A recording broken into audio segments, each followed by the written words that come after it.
Pagbasa mula sa aklat ng Henesis. Si Isaac ay matanda na at halos hindi na makakita. Kaya ipinatawag niya si Esau, ang anak niyang panganay. Sinabi niya rito, "Anak, matanda na ako at malapit nang mamatay. Pumunta ka sa parang at mangaso. Ihuli mo ako ng hayop at lutuin ang putahing gusto ko. Pagkakain ko'y igagawad ko sa iyo ang aking basbas bago ako mamatay." Nakikinig pala si Rebeka samantalang kinakausap ni Isaac si Esau. Binihisan ni Rebeka si Jacob ng pinakamagarang damit ni Esau na nakatabi sa bahay. Ang mga braso at leeg ni Jacob na walang balahiboy, binalutan niya ng balat ng kambing. Pagkatapos, ipinadala sa anak ang putahe na may kasama pang tinapay na niluto rin niya. Lumapit si Jacob kay Isaac. "Ama," sabi niya. "Sino ka ba?" tanong nito. "Ako po si Esau," sagot ni Jacob. "Nagawa ko na po ang inyong iniuutos sa akin. Narito na po ang gusto ninyong pagkain. Bumangon na kayo at kainin na niyo ito nang ako'y mabasbasan na ninyo pagkatapos." "Napakadali mo naman yatang nakahuli," tanong ni Isaac.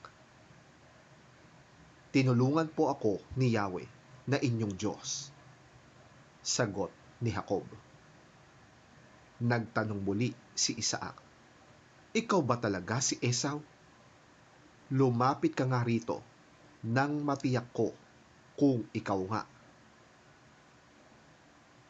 Lumapit naman si Jacob at siya'y hinawakan ng ama. Kay Jacob ang tinig, ngunit ang bisig ay parang kay Esau.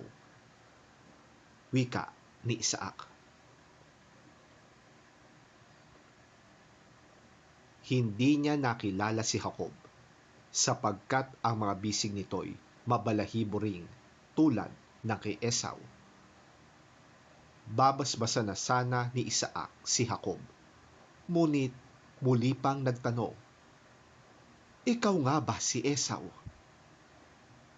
"Ako nga po," tugon ni Jacob. Kaya't sinabi ni Isaac, "Kung gayon, akin na ang pagkain at pagkakain ko'y babasbasan kita." Iniabot ni Jacob ang pagkain at binigyan din niya ng alak. "Halika anak at hagkan mo ako," sabi ng ama. Nang lumapit si Jacob upang hagkan ang ama, naamoy nito ang kanyang kasuotan, kaya't siya'y binasbasan. "Ang masamyong halimuyak ng anak ko ay katulad ay samyo ng kabukirang si Yahweh ang nagbasbas. Bigyan ka nawa ng Diyos ng hamog buhat sa itaas upang tumaba ang lupa mo't ikaw nama'y makaranas ng saganang pag-aani at katas ng ubas. Hayaan ang mga bansay gumalang at paalipin. Bilang pinuno, ikaw ay kilalanin. Igagalang ka ng mga kapatid mo, mga anak ng iyong ina ay yuyuko sa iyo. Sila nawang sumusumpa sa iyo ay sumpain din, ngunit ang nagpapala sa iyo ay pagpapalain."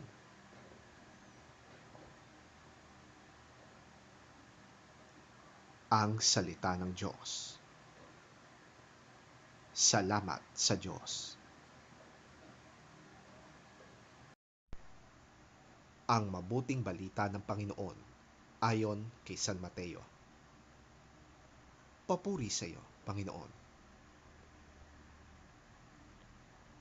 Lumapit kay Jesus ang mga alagad ni Juan na tagapagbautismo at siya'y tinanong, "Kami po ay madalas mag-ayuno, gayon din ang mga Pariseo.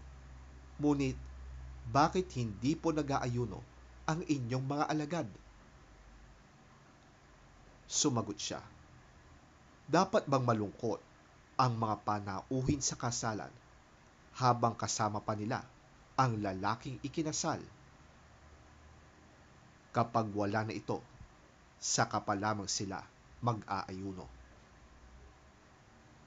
Walang nagtatagpi ng bagong tela sa isang lumang kasuotan, sapagkat kapag umurong ang bagong tela, mababatak nito ang tinagpian at lalong lalaki ang punit. Wala ring nagsasalin ng bagong alak sa lumang sisidlang balat. Kapag ganoon ang ginawa, puputok ang balat, matatapon ang alak, at mawawasak ang sisidlan. Sa halip, isinasalin ang bagong alak sa bagong sisidlang balat, at sa gayon, kapwa ito nagtatagal."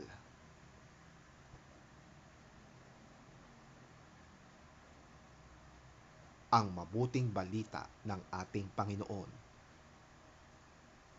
Pinupuri ka namin, Panginoong Hesukristo.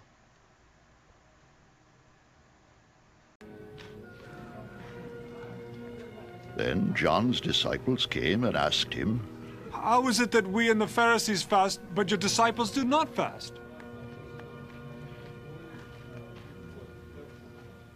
Jesus answered, How can the guests of the bridegroom mourn while he is with them?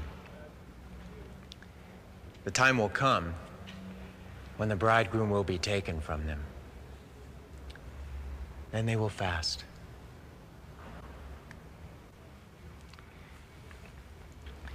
No one sews a patch of unshrunk cloth on an old garment, for the patch will pull away from the garment, making the tear worse. Neither do men pour new wine into old wineskins. If they do, the skins will burst and the wine will run out and the wineskins will be ruined. No, they pour new wine into new wineskins, and both are preserved.